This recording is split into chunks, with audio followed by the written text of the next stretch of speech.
This video will show you how to make this little lamb. The face is machine embroidered. The ears are freestanding applique. See, just turns out so cute. I'll put a loop on her for hanging on the tree. She goes with the shepherd that's in us, has a little baby lamb, and we'll show you how to do the baby lamb. The pattern comes with pictorial instructions as well, and also this pattern that you can cut out for the lamb.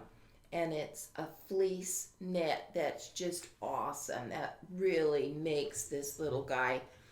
And then with double layer of thread, you just hand baste around the outside and stuff it and pull it. Now, for the large lamb, I cut 4 dowels and painted them, and I'm just going to hot glue them together. And then before I close it totally, I'll hot glue them down in that hole and then pull it tight and hot glue around the fabric, connecting it to the dowels. But the baby lamb doesn't have any legs, so I'm just gonna pull that tight, and then I'll make the little face, put the face on there. So now we'll show you how to do the ears and the face. To make the ears, I've just hooped water soluble interfacing in a small hoop, and for the baby lamb it'll stitch out 2, and they're so tiny they're hard to cut around for my typical freestanding applique, so it's just full of stitches. So I'm just going to put it in like this, and it will stitch that out, and then I'll soak it, and I'll just have these little ears like this.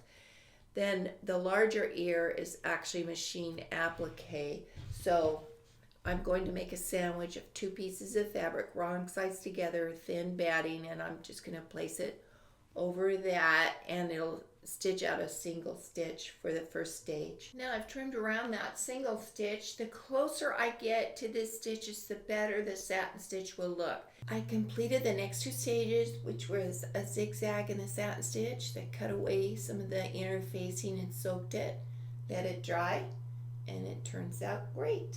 Make the head. I've placed water-soluble interfacing in a medium hoop and 1 layer of fabric, and then batting.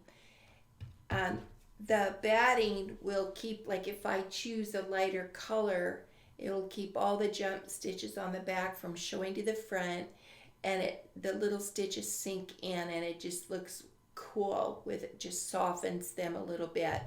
So then I'll take it to the machine and we'll stitch out 2 faces. Since I'm doing ornaments and I'm going to make a lot of sheep, it's the best use of a hooping. If you only need 1, it still won't fit in a small hoop, so you give the other one as a gift or something, but it'll stitch a single stitch, then the face, then I'll cut it out, and with a double thread on the needle, I'll hand baste around the outside, stuff it as tight as I can, and close it up on the back. It doesn't close all the way, it just rolls over. It's less fabric and less gathers that way. And then I'll take the ear and whip stitch it just on the back. None of that shows on the back. And then I'll take my little puff ball and hand tack it to the body.